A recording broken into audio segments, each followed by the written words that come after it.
presenting Data Movers, showcasing the leaders behind the headlines in the telecom and data center infrastructure industry.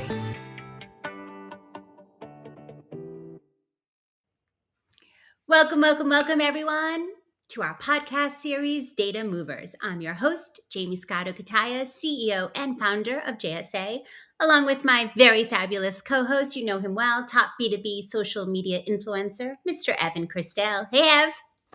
Hey, Jamie. Great to be here. Good to see everyone. Super excited for another Data Movers episode where we sit down with the most influential men and women in today's leading telco and data center world, supporting this crazy new network infrastructure requirement across the globe. Jamie, normally we talk tech, but we're going to have a little bit of money talk today. Are you an investor? Where do you put your money? Is it in Bitcoin? Is it in stocks? Is it under your mattress? What say you? I am all about NASDAQ. Full disclosure, my husband's CEO of a publicly traded company, so we love investing in tech for sure. But also, it's good to squirrel some away. I never got into the Bitcoin thing. I know that was your move, but I don't know. There is something about having dollars under the bed that makes me feel safe at night. Well, that's the Italian side of you coming Yes, out. definitely. But yeah, the Dow finished over 40,000. Who knows what's next? 50,000, a million? I guess to the moon kind of thing. But also our tech industry. There's some just real winners out there. A lot of it AI led, but Right. in our space, in data centers and cloud, just a tremendous investment cycle, tremendous need. You can't buy data center capacity fast enough, and there's so many deals going down. That's right. NVIDIA surging. That's a stock that won't quit. But in general, I think especially with AI, generative AI coming mainstream, that is it's a game changer. It's transformational, and there's no denying it. And how we all include that in our lives, in our work, that's going to be some transformative stuff, and I would put my money to that. Yeah.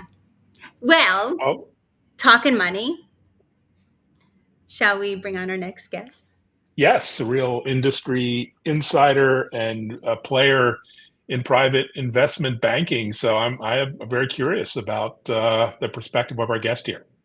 Yeah, I mean, we can't talk money without talking our very dear friend, Rich Lukaj. He is the senior managing director of Bank Street.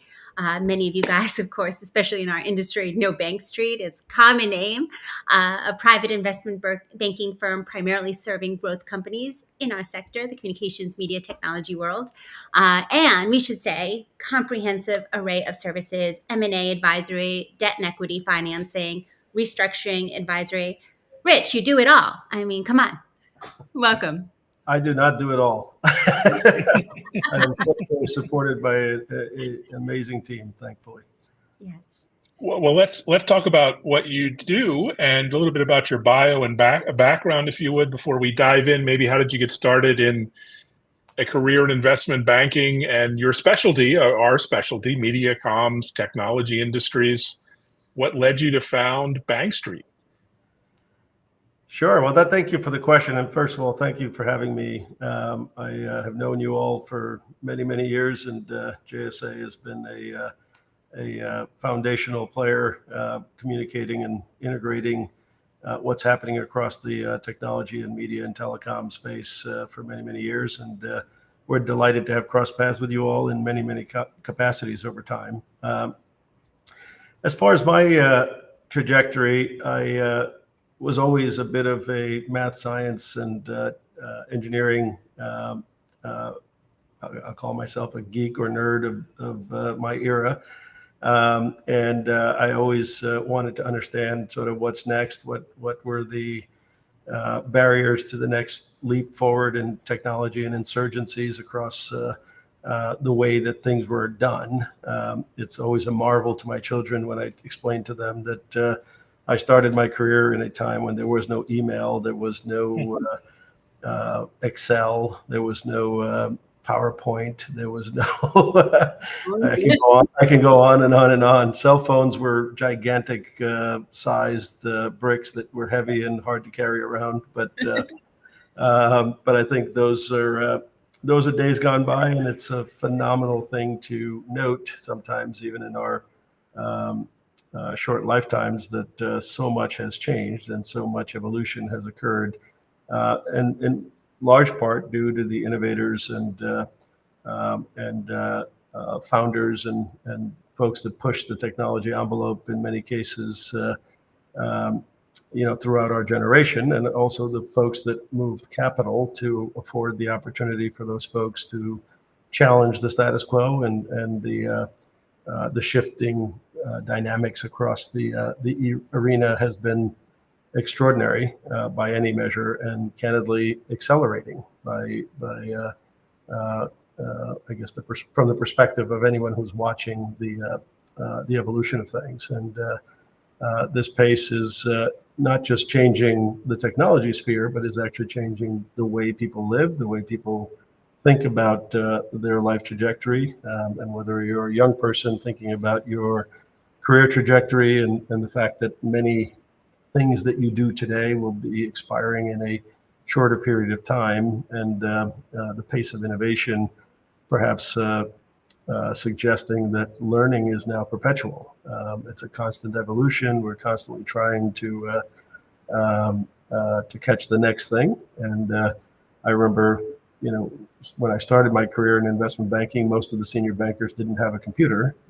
Today, we're all trying to keep pace with the latest security application and anti-cybersecurity layer and every kind of thing that is constantly in motion every day, on top of course, the infrastructure layer and technologies that are being introduced to bring efficiency and pace of engagement in a way that has never before been foreshadowed in the way that it is today.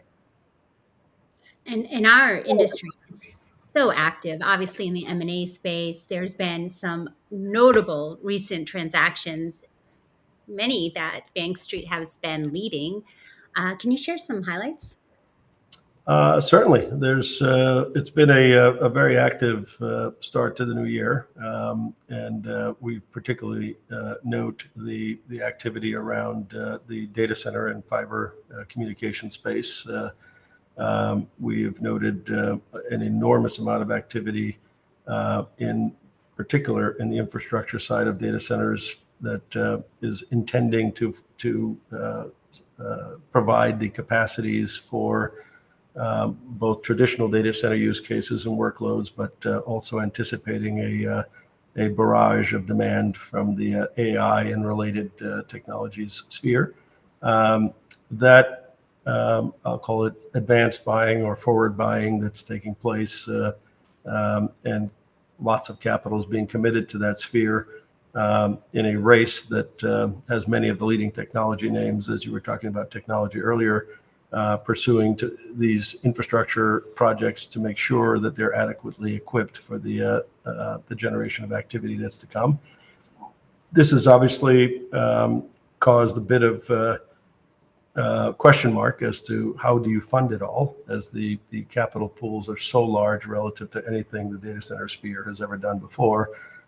And in fact, it is for the first time probably so large that the demands on resources, whether it's land or power or money, is squeezing out other societal needs. And so there will be some very interesting times here as the confluence of societal goods that come from all of these technology rollouts are also challenging the basic need for sustainable power and other resources in certain geographies that I think will also lead in some respects to a number of these projects moving to less populated places where they're not competing with society for power and land resources.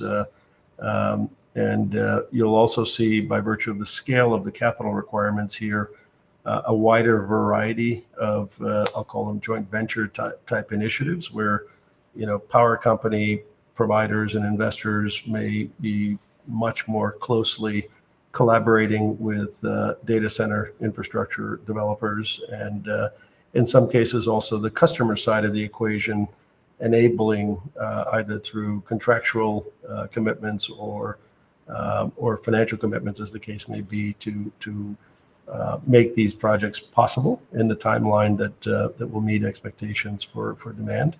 The other aspect is, I'll call it on the large infrastructure project side, is the fiber side. The fiber side is also, in some cases, forcing massive projects with amazing strand count to become justified in order to actually feed and interconnect some of these massive data center farms that are necessitating folks that want to interconnect these ecosystems, and in some cases also, or in many cases also, demanding that enterprise carriers and other ecosystems have the ability to interconnect at these facilities, in effect finding the lowest latency onboarding onto cloud environments as well.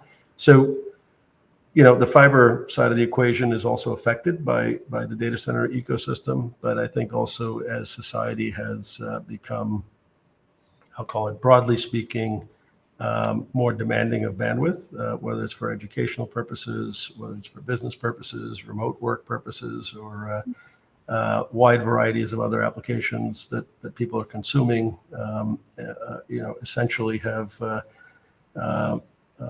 made it an absolute necessary utility for modern life today. And as such, private capital, as well as in some cases public capital, is supporting the rollout of, I'll call it a generational level of infrastructure across fiber. And we're seeing it, we have seen it candidly for the last 30 years, and we have been at the forefront of financing and helping companies grow to scale in the commercial fiber sphere. And in recent years, we've been evangelizing the accelerating rollouts of fiber to consumers, and that's been true on the world stage. We've had room and opportunity to be involved in transactions in Chile and Colombia, working with KKR to create foundational fiber that's going to be used throughout those societies, really, in those countries. And we had the benefit of working with the folks at BTG Pactual in Brazil, and helping them extract the Vital assets from Oi. And it's been a marvel to watch what that platform has been able to do in a relatively short period of time, and the incredible pace at which it continues to grow.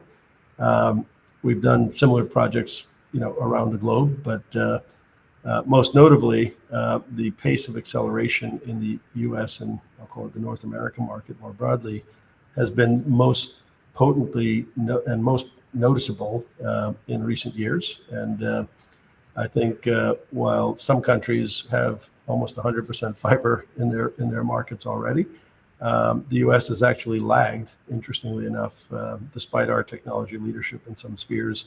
And I think the combination of private and public capital is seemingly intent on bridging that gap. And we're seeing a wonderful, call it, collection of large-scale players making wholesale augmentations to their platforms to fiberize essentially their markets. We're seeing all kinds of innovators and entrepreneurs, in some cases, inserting themselves into geographies where customers have been somewhat neglected, and they see a market opportunity to protect, to build and protect a market position in those geographies. And we've been at the forefront and a market share leader in providing both capital and strategic advice to players in that ecosystem. Jamie, you made note of a couple of recent notable announcements. And I think we were very proud of our association with the transaction, working with EQT, who, after selling Segra to Cox, a landmark transaction where we managed to sell one of the largest and densest commercial operations in the Southeast to a player like Cox, who wanted to become a much bigger enterprise player. It left a relatively smaller platform in the consumer side for EQT, and EQT obviously has grown considerably in their infrastructure investing activities and became a big fan of the consumer broadband opportunity, and really wanted to have a much larger play in the US than Lumos represented. We looked at a number of acquisitions and opportunities where we could transform the size of Lumos in that direction. But as we went down that path, T-Mobile, that is, began to strike a variety of, I'll call them wholesale relationships with open network providers, and made it clear that they intend to build a T-Fiber offering of scale to the marketplace, and competing effectively on a parity basis with their friends at AT&T and Verizon around the country. And we approached them with the prospect of thinking about marrying EQT's appetite to be a bigger player in the space with their marketing and depth of consumer attention and mind share to create perhaps a platform that starts with Lumos, but ultimately builds a much bigger market presence for them in the consumer broadband space. So it's a deal we're very proud of. It's the first of its kind.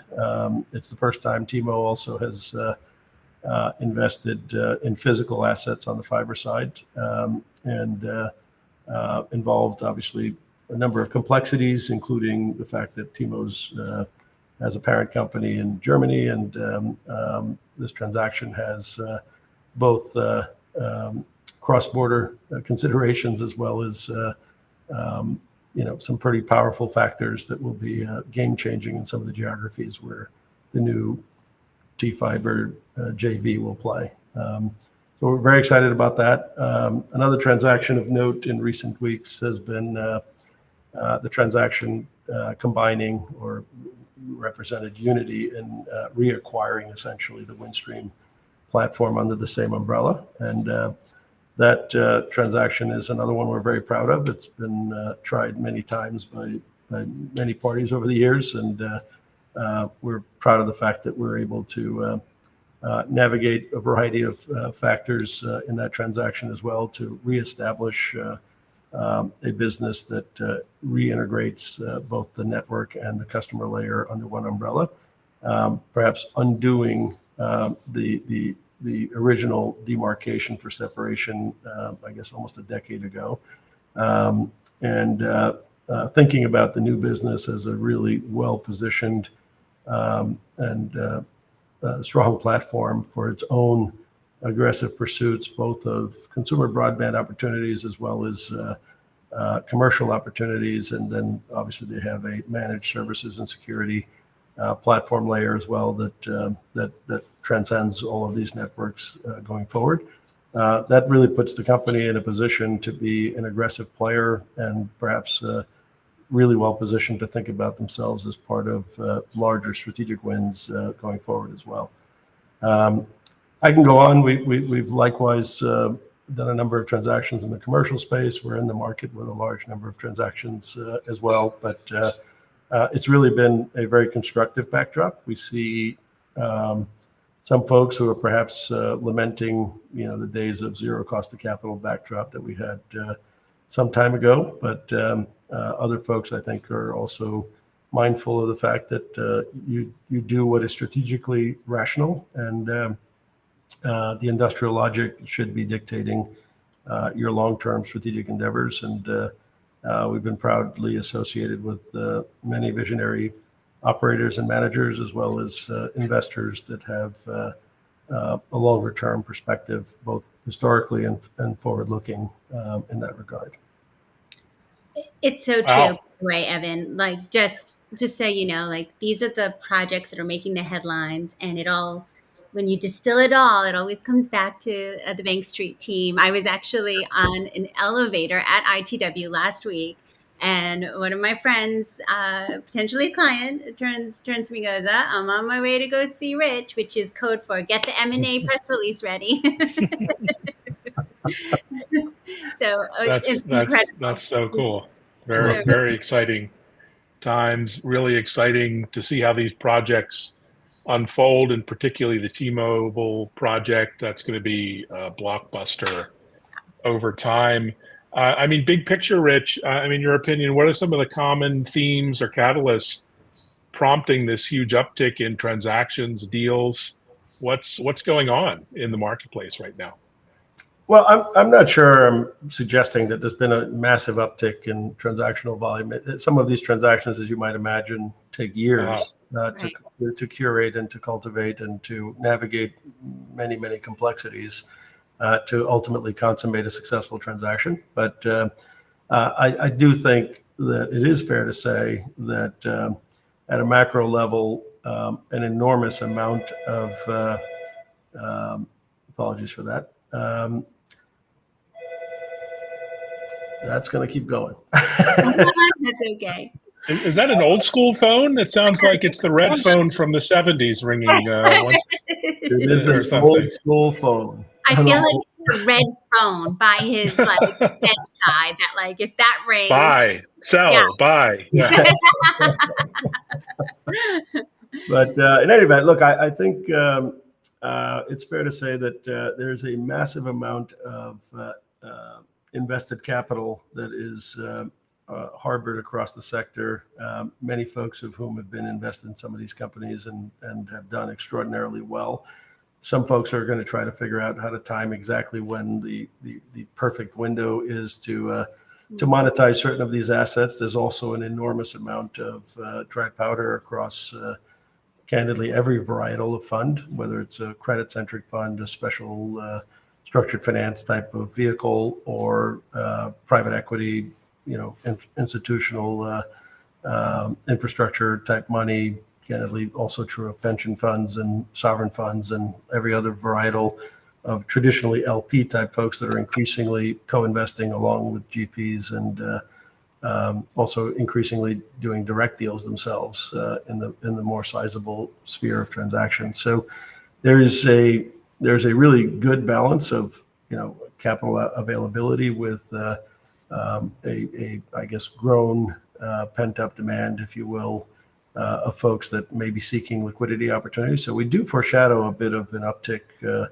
here as we look forward, and for folks that are obviously thinking about where they sit in that spectrum and how they want to think about those kinds of strategic opportunities. We obviously welcome those discussions. My colleagues and I obviously proactively reach out to folks to talk about such things, but also welcome your audience to the degree that we can be helpful to reach out to us to flesh out those kinds of ideas as well.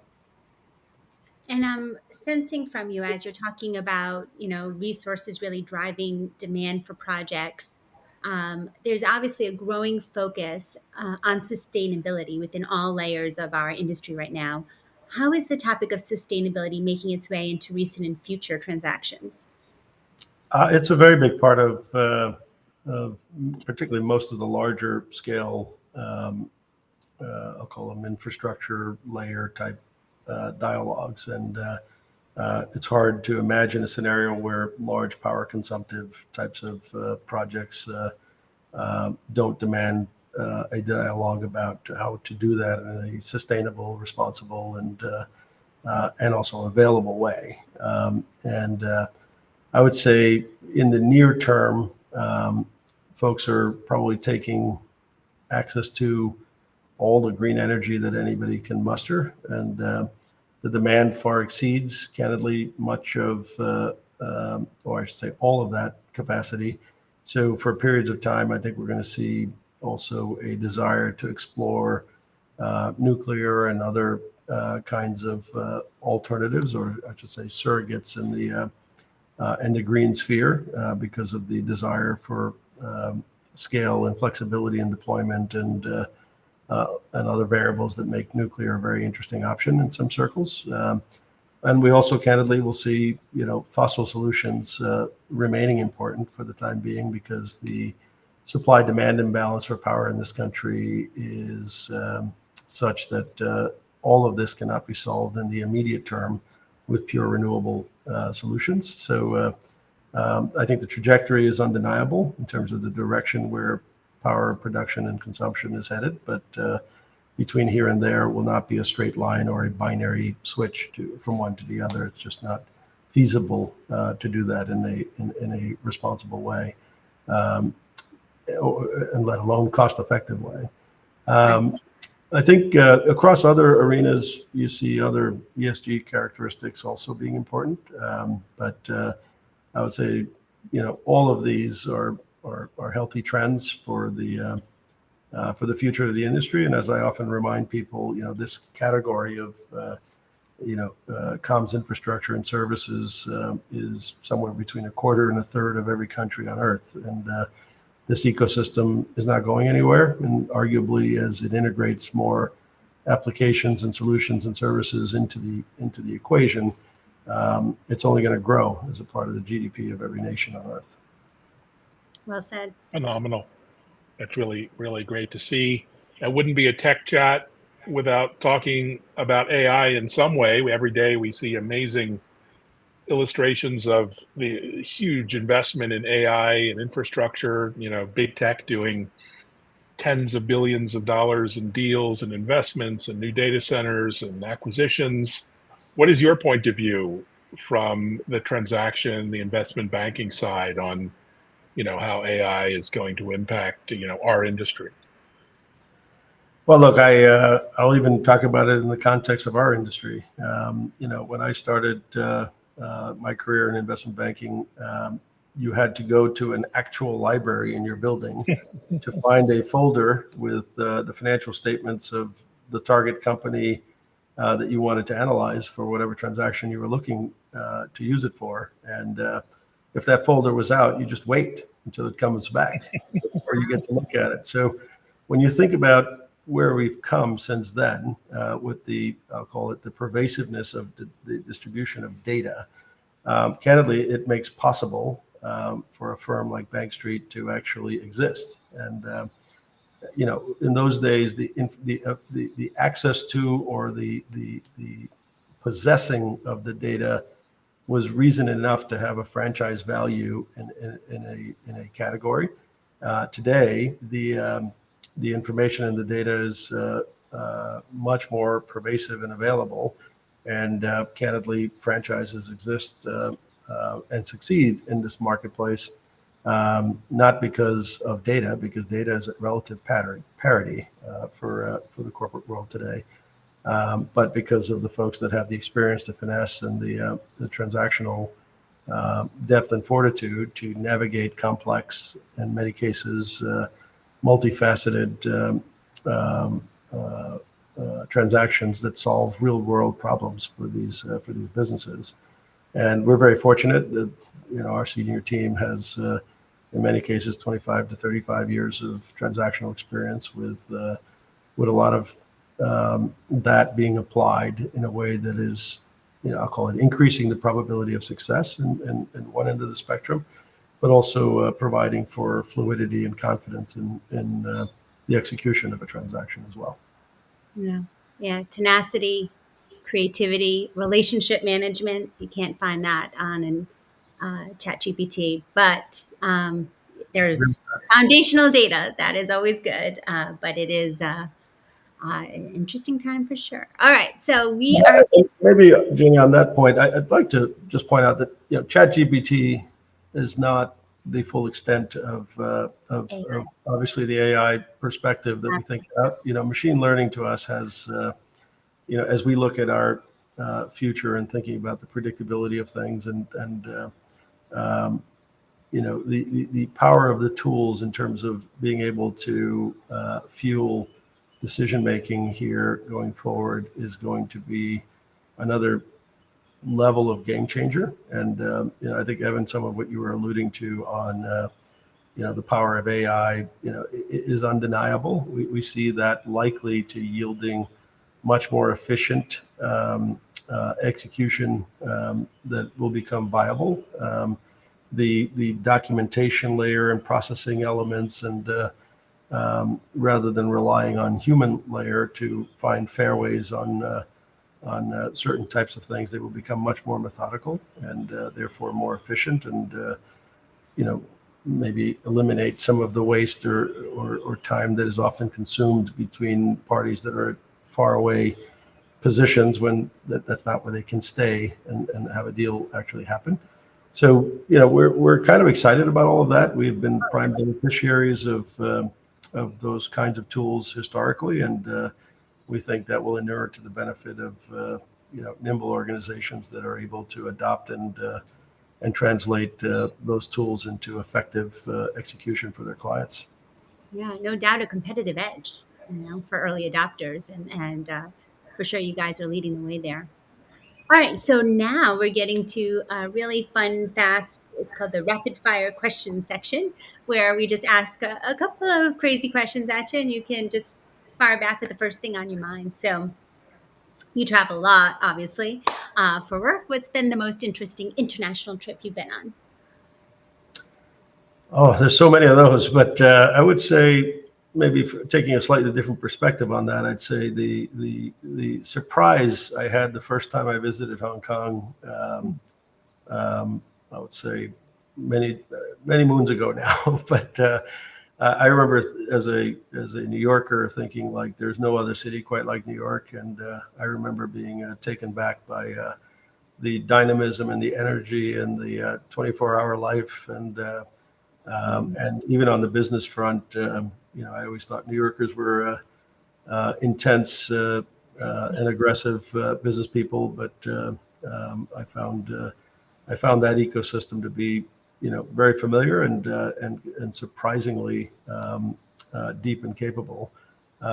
It's I guess no surprise that that part of the world has continued to grow and be even more dynamic in our lifetime. The other maybe timely one is I remember the first time I visited Israel with Mike Bloomberg. That was not a business trip; it was more a philanthropic endeavor. But I remember thinking like I knew enough because I'm a bit of a history buff, and I thought I had a good sense of that part of the world. But I remember being struck by the tension that seemed to be omnipresent there. And thinking about today's headlines, it is certainly my hope that a peaceful path can be found there, as it's been too long and too hard for all the people that live in that geography. Well said. Yeah, let's hope for that. Let's put our tech or geek hats on. When you think about tech, what personally intrigues you, excites you about the future of tech in the next couple, 3, 5 years? Well, look, I think the key is going to be to keep pace. I mean, I think that the big wave for, I guess I wouldn't limit it to just tech, is the big thing to watch over the course of the next generation, I would call it, is the speed with which I guess change occurs. And I think that is going to be something not so easy to adjust to, whether that's administratively, bureaucratically, politically. We're having a time in our generation, I think, when the impacts of our form of communication, media, social media, and the degree to which it is impacting our society. We can debate whether it's good or bad. I would argue it's both. And I think these dynamics are going to be the challenges of our next generation, but I think also will present the opportunities for the next generation as well. Just as I think there have been many billionaires made introducing social media to the world, there will be probably more billionaires made as they undo the brainwashing and undesirable elements that are affecting young people and our society more broadly. And I think those people will come from technology. Those people will also come from the political spectrum. I was touched by some time I spent with my daughter and some of her classmates in political science at University of Chicago that were debating things that I think many adults should be thinking about. And I have no doubt that they will be drawing our attention to those subjects as time goes on. So I think exciting times are ahead of us. I remain extremely optimistic across the spaces we're involved in. There will certainly be some folks that maybe took some shortcuts. They're going to find that it's very hard to do that in a space that is as talented and competitive as our spaces are. I think there are long-term things that people need to keep their eye on, and whether it's as part of our business or as part of what's happening in these sectors. And we pride ourselves on listening intently. Maybe something we often used to tell our children, listen twice as much as you talk, because there's often a lot to be garnered before you apply your skill to a situation. Couldn't agree more. All right. So what are you reading? What's the last book that you've read, and would you even recommend it? I feel like you're a guy like me who has shelves and shelves of old school books. No?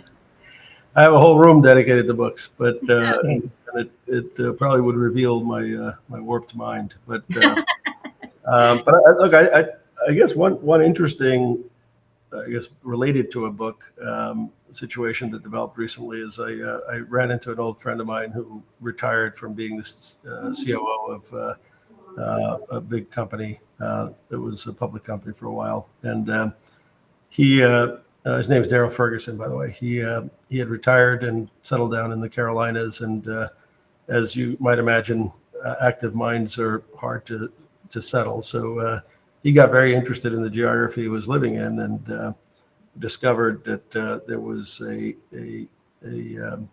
I'll call it first settlement of the United States that happened before the British arrived, and decided to write a book called The American Conquistador, which is based on his avid research on the topic. And it was a fascinating read about the race to discover this new land, and told in a way that is a fascinating way to learn about it. And I spent some time with him, and it was just fascinating to see somebody from the telecom world involved in something that is particularly poignant to those who are American history lovers, and also probably of very high impact to those that maybe think about American history from a Latin perspective as well. Interesting. Yeah. Wow, fascinating. Yeah. Yeah, I want to check it out as well. You mentioned younger people, the younger generations, a couple of times in our chat. Any advice to those younger generations about getting into our industry and the digital infrastructure industry or financial services? What advice would you give?